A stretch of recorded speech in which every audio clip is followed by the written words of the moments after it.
What's up, schmucks? We finally have our first trailer for Clayface. And if you've been here for a while, then you know I love Clayface. He's my favorite Batman villain. So I am beyond excited for this movie. Now, I did record myself reacting to the trailer, but my reactions were very low-key and don't really make for good content. I didn't have it in me to scream and cry like a lunatic over this. It's just too silly for me. I can't. I'm sorry. Plus, all of my giddiness came out when I started breaking down the trailer, so that's what I've included instead. I will have a more focused video up soon going over everything we know about this movie with some more speculation, so subscribe so you don't miss that. Anyway, here is me breaking down this trailer as a massive Clayhead. Enjoy. Okay, so I've muted the trailer. There's no dialogue anyway, but I would like to go through it, kind of point out a few things. Okay, so here we're seeing glimpses of the character. Okay, I guess I should kind of preamble this. So, from what we know, the character in this movie of Clayface is Matt Hagen, but this version of Matt Hagen is taken from the animated series version of Matt Hagen, and the reason I keep saying Matt Hagen is because that version of Clayface is not exactly Matt Hagen from the comic books. He is a mixture of the original Clayface Basil Karlo, the second Clayface Matt Hagen, and the third Clayface Preston Payne. The version of this character right here is called Matt Hagen, but he is coming from a version of Matt Hagen who is a blend of three different versions of Clayface. Basil Karlo was an actor who becomes a serial killer calling himself Clayface. He does not have powers. Matt Hagen in the comic books is a cave diver, archaeologist, thief kind of guy. Not really an archaeologist, that's kind of pushing it, but he ends up stumbling upon this cave underwater that has this goo in it, and he touches it and it turns him into Clayface, and he ends up deciding to use these clay powers to commit crimes, and Batman and Robin have to stop him. Preston Payne, which I'll come back to more because we see some stuff in here that is very, very directly taken from Preston Payne. He is a gross, disgusting looking man, and he decides to use Matt Hagen's blood to give himself Clayface powers that he can fix his face. And then after he does so, his skin melts off. He develops this touch that if he touches you, he'll melt you, and he has to live in a cryogenic suit like Mr. Freeze. He's a very tragic version of the character. In the animated series, Batman the Animated Series episode, Feet of Clay, Part 1 and 2, which this movie is heavily based on, they take a lot from all three versions of that. There's the whole actor background for Basil Karlo, the Hagen design and the name, and then for Preston Payne, you know, like the vanity, the tragedy, just you know, losing humanity, all of that comes from Preston Payne. So this version of the character here, he's being called Matt Hagen, but he is a mixture of three different characters. So, but there is always an element with Basil Karlo, in terms of the actor background, that his stardom is taken from him. Sometimes it's because he's just not that good. Like, he always thought he was destined for bigger things in Hollywood, and he just wasn't good enough for it. Sometimes he's overlooked by other actors. In Batman Caped Crusader, it's because he's ugly. Like, he's very talented, but he's ugly. He's not Hollywood pretty, so he's overlooked despite his talent. In the animated series, I mean, it's not Basil Karlo, but it's still actor Clayface. And he loses out because of the accident. And it looks like that's what they're going to be adapting here. But I do like that he's a rising star, because he's on the rise, and, you know, he might be like, oh, wow, he's Hollywood's next top guy.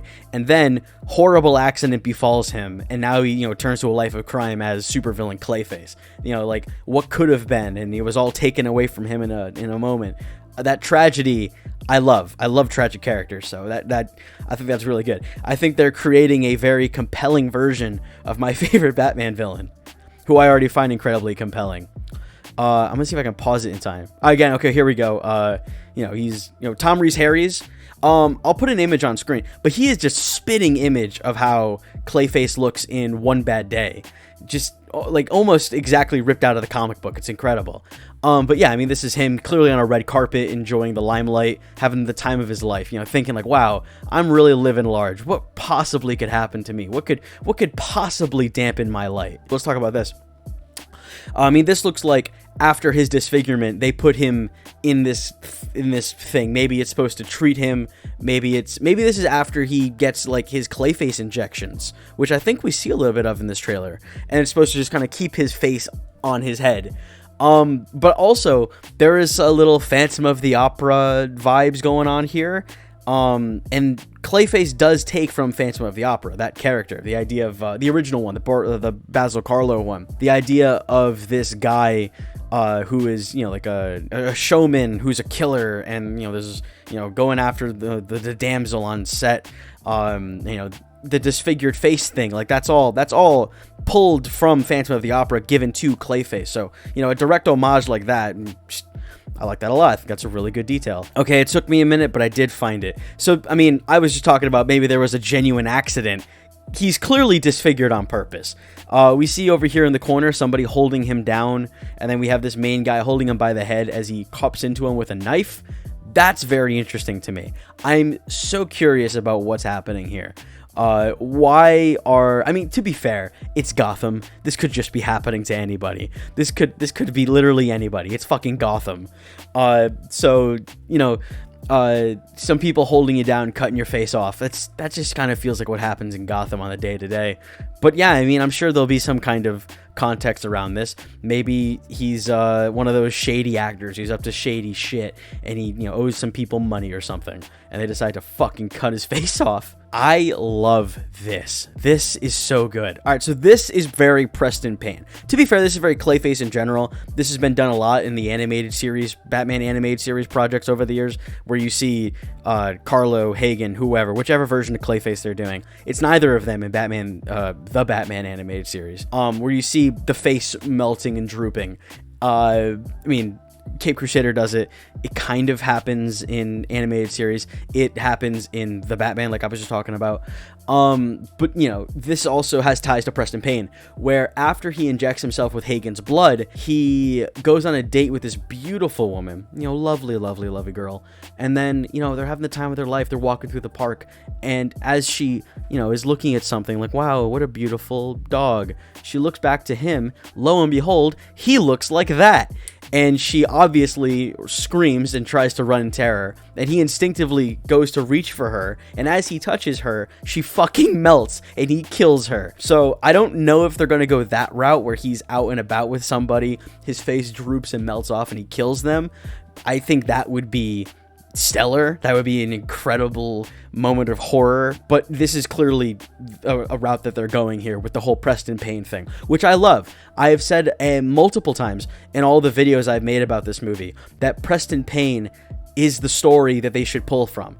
I mean, like, Basil Karlo, outside of a funny name, is a boring character. He's a disgruntled actor who starts killing people. That's not that interesting. That's a Scooby-Doo villain. Matt Hagen, his greatest feat really is the design. It's an incredible design. He's kind of a fun, spunky version of Clayface in a way that Basil Karlo is not, but it's the design. That's an iconic design that has thrived and lived on beyond Matt Hagen. So much so that they've retconned it and given that design to Basil Karlo. But Preston Payne's story is remarkable. It's tragic. It's heartbreaking. It's really sad, but it's incredibly compelling. He falls in love with a mannequin because of his insanity, and he touches her and does whatever else he does to it, and is like, wow, you're not melting, that means that we're destined to be together. It's just a very interesting character. And so, but I don't think that design is great. The whole like Mr. Freeze with a cape design, don't love that. But I think taking from Preston Payne and giving that tragedy, that heartbreak, that intrigue, that nuance, that depth to Hagen, Karlo, that's a great idea. And I love that that's where we're headed with this. We see a little bit of him running down an alleyway. I love the way Gotham is looking in this so far. I love all the bright, we have a lot of beautiful colors. I forgot the name of the cinematographer in this movie. I will put it on screen. But he's the cinematographer behind Supergirl, but he also did all of Alex Garland's movies. He did Mission Impossible 6. He is a brilliant cinematographer. So I think that is all absolutely on display in this trailer. But yeah, I love the look of Gotham here. Lots of colors. We're going to see more neon shots coming down the line of the trailer. But just absolutely outstanding stuff. But him running down the street, I would imagine is probably a tie to him, his face melting. If I had to guess, this is all probably after he, gets the Clayface injections. And he probably thinks like, wow, I'm cured. This is great. And then his face melts and he runs off into the night. That would be my prediction. This is very interesting to me. This reminds me of that. I honestly don't know the origin of it, but that whole I have no mouth and yet I must scream. I don't know the origin behind that. I don't know if that's from a book or something, but that's what this is reminding me of. But I also like that the clay, like the clay of Clayface, because as far as I'm aware, it's never really been established what he is. Like, yeah, he's Clayface, but like, what is he really made of? I kind of always imagined it was like a Sandman thing. Like, he really is just made out of mud. But also, what we're seeing here looks like, yeah, it has like a clay consistency, but it's like a skin, fleshy plasm, which is really disgusting, but I love it. And I love the way that as he's opening his mouth, it's ripping. Oh my god. I mean, look at his eye. You can see like the droops and the marks coming around him. It looks like he doesn't really have a nose. Like he's just a blank slate and he's screaming as he rips it apart. That's really cool. I mean, okay, here we go again. Amusement Mile. That's a famous Gotham location. But yeah, I mean, I'm loving all the neons here. Okay, so here we have our first look at Naomi Ackie, who, according to rumors, is playing a doctor who's, I forgot her first name, but she's playing Dr. Bates, which is a reference to Stella Bates from the Batman the Animated Series Mudslide. In that episode, since Matt Hagen's last appearance, he had found a doctor who was a big fan of his, and she decides to help him become human again. But in this version, Dr. Bates, I'm wondering if they have decided to kind of reverse that. How instead of her trying to help Hagen become human, she helps him become Clayface. Because we're seeing a whole lot of scientific shit happening to him, which is likely going to be what turns him into Clayface. And I'm wondering if she is behind that. It could be both. She could turn him into Clayface and then be like, wow, you're a fucking monster. Let me try to turn you human again. Who knows? But she's obviously involved in that to some extent. But Naomi Ackie, incredibly talented. I'm very excited to see how she's utilized in this. But again, like, I'm loving the look of Gotham. I mean, the lighting, just this gross, disgusting looking. This looks like the exit of a subway. Gotham City should always have like gothic architecture. It should be dirty. It should be mucky. It should basically be this disgusting hellhole that is screaming, begging to be saved. That's how I've always described it. And that's where Batman fits in. In Batman the Animated Series, what turns Hagen into Clayface is something called Renew You, which is a I don't even know how to describe it. It's like a skin cream moisturizer thing. And the idea is that as you put it on, you can reshape your skin. It makes your skin malleable, so you can mush it around. You can look however you want. It's like it renews you, renew you. And Roland Daggett, who runs the company that creates this formula, he gives some to Matt Hagen under the deal that if you use your shape-shifting powers because of your disgusting face to help me commit varying crimes, I will continue to give you this stuff so you can be a pretty boy and do your acting job. But eventually they have a falling out and Hagen is baptized in it and it turns him into Clayface. That his whole body absorbs the Renew You shit and it turns him into Clayface, which is very different than the comic origins behind Matt Hagen and Preston Payne. And I guess Basil Karlo for when he becomes this version of Clayface, which I won't get into, but it's the Mudpack story arc, which I actually I have all 4 issues of it. Which is like one of my prized possessions. But anywho, this looks like it might be that. I have 2 guesses on what this is. I think it's possible this is the formula they put into Matt Hagen that turns him into Clayface, but I also think this could be a sample of him at some point. Like maybe his body's falling apart or just pieces of him are just mushing off. So someone, maybe it's Naomi Akkie's character, takes a sample to investigate what he is and what's happening to him. But that's what I would guess this is right here. Either the formula, the substance, the thing that turns him into Clayface, or it's a sample of Clayface.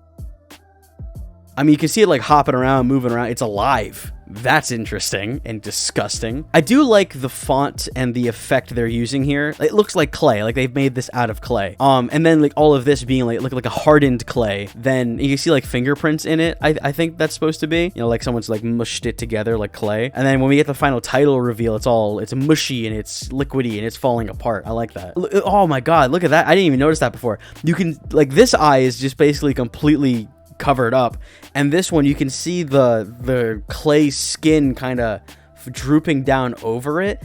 Oh my goodness, dude, this is gonna be fucking gross. Yes, this is what I'm looking for. The last body horror movie I saw that made me like gag and go bleh was The Substance, and I would love if this movie can capture that too. Just that disgusting visceral vibe, like The Fly captures so well. I would love that.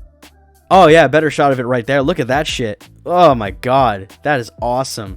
Yeah, I mean, one of his eyes is just completely covered up, and then we have his left eye, which is starting to cover up. Oh yeah, look at that. That's good shit. I do wonder how much of this movie will feature him just like this. Is a guy falling apart, looking a little more mushy every time we see him. Because this has a budget of $40 million, which is a lot of money, but it's also, like, Joker was made for, I think, $50 million. Was it? Was it not? I want to say Joker's budget was about $50 million. So this being made for less money than Joker is interesting. The Substance was made for a $20 million budget, so I mean it's more than that.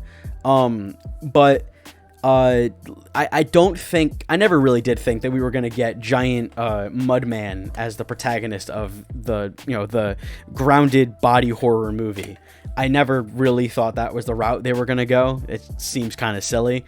So him looking like this for most of the movie, and then probably in the third act turning into the Clayface we all know and love, that seems like the direction we're gonna go. But I am excited to see how they portray him, turning into a Mudman over the course of the film. I think, if you play your cards right, you get some really gross, interesting shit. Not like a crazy look at Gotham. I mean, it just looks like a city, which is I'm not really critical of yet, because again, this is like a 1 maybe 2 second shot of Gotham City. I need to see more. One of my biggest criticisms of Gotham in movies is that it often does just look like a city. I think Nolan's Gotham just looks like Chicago, and Todd Phillips' Gotham and Joker, he even has said that it's meant to be New York, that he didn't go into that movie trying to create Gotham. He wanted to create New York in the 70s. Whereas like Matt Reeves, I think, perfectly created Gotham. That is the best version of Gotham we've seen in a movie. And so I'm excited to see what Gotham looks like in this. I think people are kind of underselling the job that James Watkins has ahead of him as directing this movie. This is the first time we're going to see Gotham in the DCU. This is the first Batman-related project in the DCU. This is the third DCU movie. This is the first Batman villain movie since Joker Folie à Deux, a movie I love but nobody else likes. Like, he has to do a lot of things. He has to make a competent body horror movie. He has to make a competent Clayface movie. He has to introduce Gotham to this new universe. He has to make a movie that justifies why we're getting villain movies, especially because villain movies are often not very good, especially the superhero villain movies of late. Craven, Morbius, Madam Web, all three Venoms, Joker Folie à Deux in the eyes of the public, but I love Joker Folie à Deux. This movie has a lot to overcome, but I will say it's looking really solid. It's got a script by Mike Flanagan. Odds could be a lot worse. This is Naomi Ackie. I don't think this is Tom Rhys Harries. I think this is a different character, but this is Naomi Ackie right here. I wonder if maybe this is a VFX shot that has been edited for the trailer, and maybe she's putting her hand through his face here because maybe she's turned him into a Clayface. Maybe she is a Clayface. Maybe they're gonna go Sandra Fuller. We might be doing some Sandra Fuller shit with Naomi Ackie. I hadn't really considered that. My big prediction for this shot is that it is edited, and in the actual movie, she's gonna be putting her hand through his head. Here we got Matt Hagen and Naomi Akkie's character. I'm gonna keep calling her Dr. Dr. Bates. We had the reporting that she's playing Dr. Bates, but they changed her name from Stella Bates to something Bates. Matt Hagen and Dr. Bates, they clearly have some kind of a romance going on. There was another report that she was going to have a husband or a fiance who's a cop who ends up investigating Hagen. So cool, I guess. Love triangle in my Clayface horror movie. Love that. We get more of Hagen crashing out, which is valid. I think I'd freak out too if I was beautiful Tom Rees Harry's and then all of a sudden became a fucking mud monster. I think that would also upset me. I don't know who this is. I don't have anything to say about this shot. I know this actor. He is in World's End and most of David Leitch's movies. I knew he was cast in this, but I don't really know who he's playing. This is interesting. Okay, so obviously, maybe not obviously, or maybe even intentionally, a reference to Spider-Man 3 with Sandman when he hits Venom out of the air. That's what this reminds me of. But also, this is just something Clayface can do. I don't know how else is going to show up depending on how I've organized the camera. But something Clayface can do is he can just turn his body into weapons. And the giant mace thing is kind of a go-to for him. He's a big fan of hitting Batman with that thing. But I love the idea of showing the constructs through the shadows. That is such a creative decision. Especially because like the only other option is CGI, really. And with a budget like this, if you want to work around that, yeah, I mean, having him turn his body into weapons off screen, but utilizing the shadows, I think that's really, really cool and creative. But again, like I do hope we see actual mud monster Clayface by the end of this movie. I think if you end your movie and he hasn't become giant mud man, then what's the point, right? Like if he's just a guy with a mushy face for the entire thing. I mean, even saying that out loud, they're not going to do that. They're going to commit to the big mud man at some point. But again, like I wonder what he'll look like, because Clayface has never been done in live action like this before. He's kind of in Gotham. He's also kind of in Birds of Prey a little bit. Not the movie, the TV show. So to do him in live action in this route, in this capacity, I do wonder, will they make him look fleshy? Like I was saying, that like his body, it's a clay consistency, but it's still like flesh and skin, and it's like a plasma. Or will they actually make him look like a mud man? This looks like the back of Tom Rees Harry's head. I don't know who this is, but whoever it is, it looks like he's gonna stab him. Is that a knife? Yeah, that's a knife. That's a blade. So whoever this guy is, it looks like Clayface is going to cut him the fuck up. Actually, you know what? This might be the same guy who cuts up his face now that I'm looking at him, because I think I saw a bald man with a beard. Let's back up a little bit. Let's see if we can find that like blink and you miss it shot from earlier in the trailer. Okay, I found it. It is the same guy. That is absolutely the same guy. Bald head, beard. He's cutting up Matt Hagen. Absolutely the same guy here that he's putting a knife to. If I can find it again, if I can get us caught up. Absolutely the same guy. Yeah, 100% the same guy. So yeah, it looks like Matt's gonna get his vengeance. Cool. Like we're just spoiling that in the trailer. Here, someone is throwing Hagen out of a window. That's exciting. I don't know who that was. I want to think that maybe it was Stella Bates or Dr. Bates, because this looks like an apartment, and we saw them sitting on a couch together in some kind of an apartment. I can't tell if it's the same jacket he was wearing. Kind of looks like maybe the hair she has in this movie. No, that's probably not her, now that I'm looking at it again. He's wearing a different jacket. Her hair's up. Yeah, no, it's probably not the same shot or scene. We see him killing someone. I think that's great. I don't want all the violence and the gore to be off screen, though. I've said this before. Clayface is a monstrous, villainous character. He is a sadistic son of a bitch in some of these comics. In his One Bad Day story, he kills people and takes their roles in Hollywood. It starts with actors, a guy that he's jealous of who lands an audition that Carlo kind of fumbles, so he kills him to take his spot. But then eventually he starts killing like producers and becoming them, and then he kills a director and becomes him, and then he kills a Hollywood executive and becomes him, or he doesn't become. I think he just kind of takes over. But like Clayface is a villainous monster, and I think that's something they absolutely need to lean into in this movie. To go like the Venom or Morbius route or Craven and turn these villains into good people fundamentally who are like morally gray at best.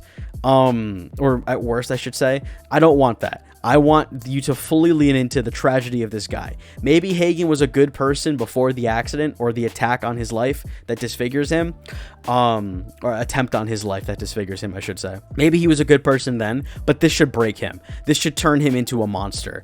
And as he gains these powers and learns that there's very little consequences to a person like him, a guy who can shapeshift and turn his body into whatever he wants, he needs to become a villain. He needs to do some heinous, sinister shit that Batman feels a necessity to step in and stop this guy. That's what we need. Do not turn this guy into an anti-hero. And this sequence, or shot, or scene, moment, whatever you want to call it, I think rocks. That is so cool. I love this because when I was hearing the CinemaCon trailer footage description, I assumed it would be like he does this really slowly, and when his hand moves, it's a different face. This is so much cooler. How his skin is malleable, just like in the animated series. How he can just mush it around and do things with it. I mean, you can see the folds coming over. Like, it's not so much that he's like wiping the slate clean. He's like pulling pieces of his flesh over the rest of his face. That is gnarly. I love that. God, this is so fucking cool.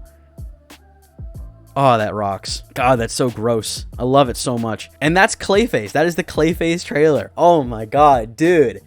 I'm so fucking excited. I don't know if it's really coming through, but I love Clayface. I have a deep knowledge on Clayface. I've read so many Clayface comics. He is my favorite Batman villain. He's one of my favorite just comic book characters in general. I think this guy is the best. So him getting a solo movie that it looks this competent, I mean, I am so beyond excited, dude. Oh my god, October 23rd cannot come soon enough. I have not felt excitement for a movie like this probably since like Godzilla -1. This is just so fucking cool. It's just exciting to see something you love that is only really existed before in animation or on comic book pages be brought to life like this, and have it be just so good. So it looks so right. Oh my god. I love it. I love it so much. But what do you think about the Clayface trailer? Do you have any theories, any thoughts, anything that I missed? I was kind of just going through it as I saw it. Not a lot to see in the teaser, but I think we covered most of it, right? But if you've got anything else to say, I would love to hear from you in the comments down below. Thank you so much for watching. Thank you for indulging me. It means the world. Like, comment, subscribe, all that YouTube stuff, and I will hopefully see you in the next one. Bye!